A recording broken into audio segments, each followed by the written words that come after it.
Good evening students. Hindi Basant पाठ 1। पाठ का नाम है हम पंछी उन्मुक्त गगन के।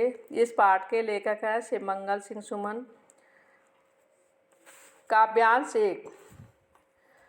हम पंछी उन्मुक्त गगन के पिंजरबद्ध न गा पाएंगे, कनक तीलियों से टकराकर पुलकित पंख टूट जाएंगे। हम बहता जल पीने वाले मर जाएंगे भूखे प्यासे, कहीं भली ये कटुक निवौरी कनक कटोरी की मैदा से। उन्मुक्त माने आज़ाद, स्वतंत्र। कनक तीलियाँ जो सोने की छड़ें होती हैं, जिन्हें छड़ें कहते हैं, जो सलाखें होती हैं उनको। पुलकित माने रोमांचित, कटुक माने कड़वी, निवौरी नीम का फल। और प्रसंग होता है, प्रसंग में जिस विषय में बात की जाती है उसे प्रसंग कहते हैं।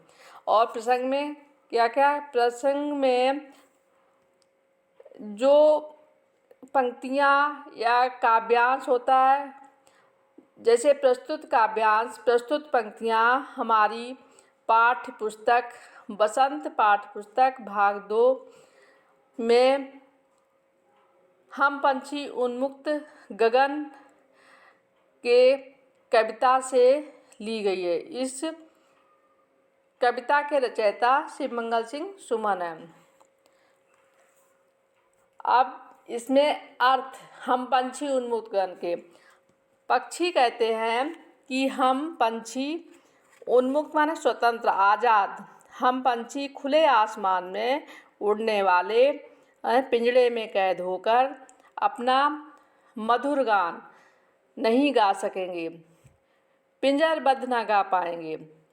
भले ही वह पिंजरा सोने का बना हो, सोने की तीलियों से बना है, और उन तीलियों से हमारे पुलकित रोमांचित पंख उन तीलियों में टकराकर टूट जाएंगे।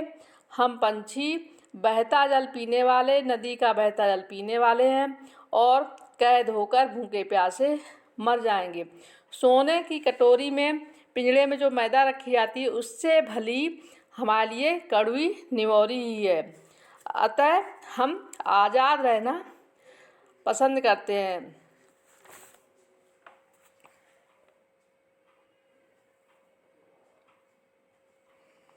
अब है काव्यांश 2। स्वर्ण श्रृंखला के बंधन में अपनी गति उड़ान सा भूले, बस सपनों से में देख रहे हैं तरुकी फुनगी पर के झूले। ऐसे थे अरमान की उड़ते नीले नभ की सीमा पाने, लाल किरण सी चोंच खोल चुंगते तारक अनार के दाने। इसमें पक्षी कहते हैं, कब कहता है, पक्षी कहते हैं कि सोने की इन जंजीरों में, स्वर्ण श्रृंखला, श्रृंखला माने जंजीर, कड़ी, सोने की जंजीरों के, सोने की जंजीरों से ये बंधे हुए जो बंधन है हमारे लिए, इस बंधन में हम अपनी स्वाभाविक गति मतलब चाल, उड़ान सा भूल गए हैं।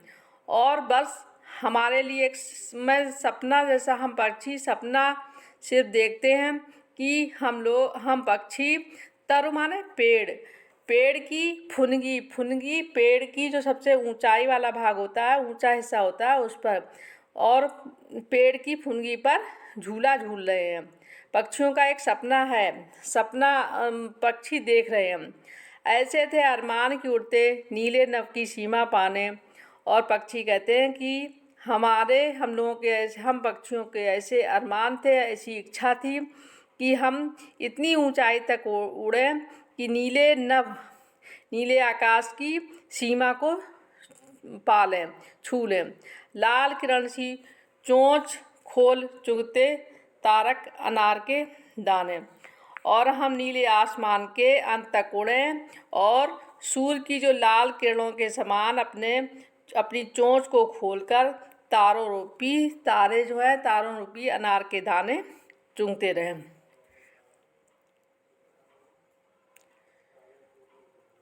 अब है काव्यांश 3। होती सीमाहीन क्षितिज से इन पंखों की होड़ा होड़ी या तो क्षितिज मिलन बन जाता या तंती सांसों की डोरी। नीड़ न दो चाहे टहनी का, आशय छिन्न भिन्न कर डालो, लेकिन पंख दिए हैं तो आकुल उड़ान में विघ्न डालो। सीमाहीन जिसकी कोई सीमा ना हो। क्षितिज एक काल्पनिक स्थान है जहाँ धरती और आकाश मतलब बहुत ऊंचाई पर आकाश का छोर जहाँ पर मिलते हो। होड़ा होड़ी मतलब प्रतियोगिता, जिसे आप लोग अंग्रेजी में कंपटीशन कहते हैं। सांसों की डोरी मतलब तंती है, मतलब मृत्यु को प्राप्त करना। नीड़ माने घोंसला, आश्रय माने सहारा, जहाँ मतलब रुकने का स्थान या घर आश्रय। छिन्न भिन्न नष्ट करना, आकुल बेचैन। और विघ्न माने बाधा अड़चन। पक्षी कहते हैं कि हम आज़ाद रहकर उड़ते हुए असीम, जिसकी कोई सीमा नहीं है, उड़ते हुए वहाँ तक पहुँचना चाहते हैं। और जो काल्पनिक स्थान है मतलब आकाश से भी ऊंचा, उस स्थान को पाना चाहते हैं। अगर वहाँ तक हमारा लक्ष्य नहीं होता है, भले ही हमारी जान चली जाए, लेकिन हम अपने लक्ष्य तक पहुँचना चाहते हैं। पक्षी हम मनुष्यों से कहते हैं, चाहे हमारे पेड़ों की शाखाओं पर जो घोंसले हैं उन्हें बनाने दो, या फिर हमारे जो घोंसले या आश्रय है उन्हें नष्ट कर दो, तहस नहस कर दो, हमें इसकी परवाह नहीं है। लेकिन जब हमें ईश्वर ने पंख दिए हैं, पंख प्रदान किए हैं, तो हम पक्षियों को उड़ने में मतलब हमें स्वतंत्र कर दो, हमें बंधन मुक्त कर दो, हमें बंधन में न रखो और हमें उड़ने दो, और हमारी उड़ान में कोई अड़चन बाधा मत डालो। धन्यवाद।